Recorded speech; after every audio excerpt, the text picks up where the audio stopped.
If you bought a decent gaming PC to run AAA titles, you're most probably hitting the ultimate pair, RTX 40 series and i5 14th Gen CPU, and expect it to run like a beast. But when you set it up and launch your favorite game, it runs like a zombie in reality. 60 FPS and still cooking. Is this acceptable? Is this what a $1,000 rig should ever deliver? Let me tell you, absolutely not. I'm 4070 manager. In this department, I'm going to take my RTX 4070 Ti Super and i5 14600KF to over 140 FPS in max settings. Skiff, we need to have a meeting ASAP to overcome this disaster. Stock settings isn't going to save us. Optimization is.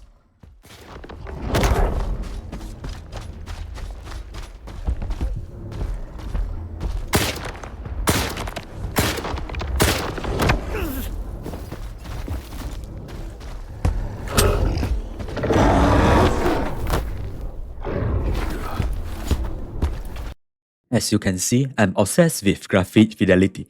I push every setting to max because I want the best experience possible. But that puts massive stress on the hardware. Just look at the footage before the fix. Skiff is stuttering like a nervous intern on his first day. It's honestly unbearable to watch. Skiff, come on. 60 FPS is really that bad, huh? It makes you keep tripping over the ground? So, get ready for the fix.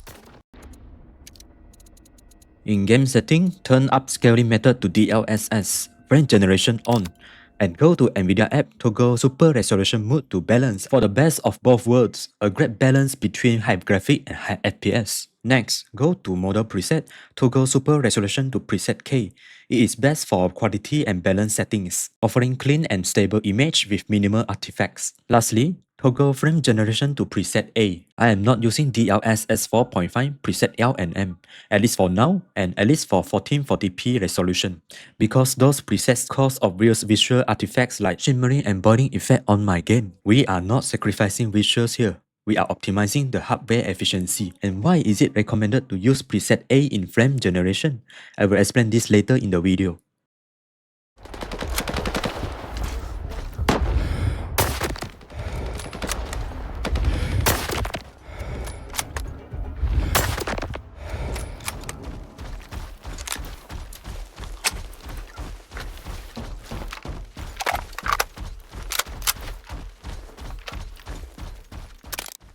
Now that you have seen the difference between stock and optimized settings, you will also want to know the difference of preset A and preset B in frame generation.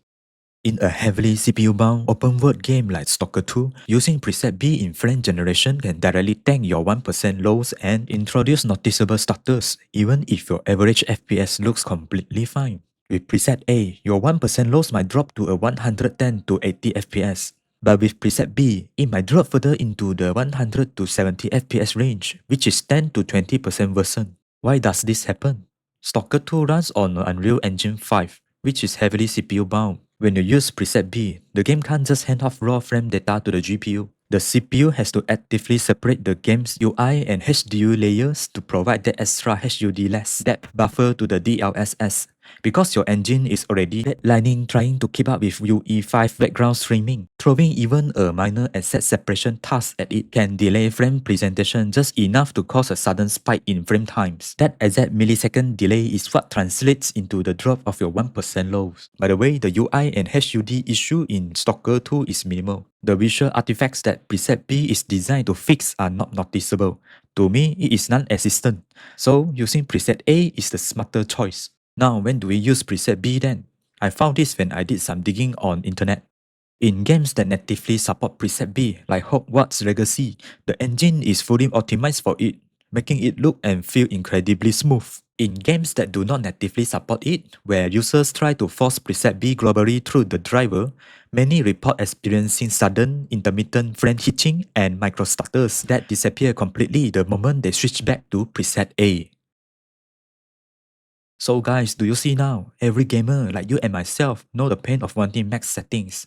To get both max settings and highest FPS possible, DLSS frame generation is your best friend. There is nothing more frustrating than spending thousands on high-end hardware only to have it perform like a potato.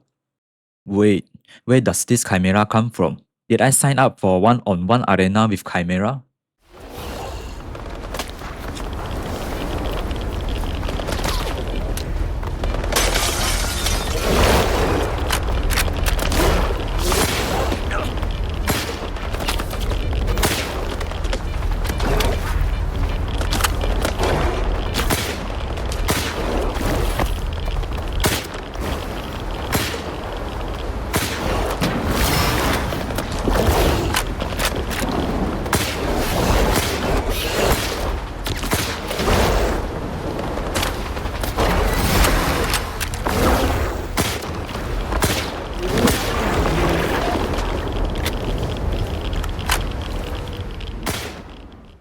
This is what I call high efficiency execution, corporate upgrade. Now that your disastrous settings are fixed, your graphic card is going to be upgraded next. Hit subscribe because in my next video, I'm showing you the exact overclock and undervolt to unlock your GPU full potential. By the way, if you run into another chimera, sign me up, I can fix him.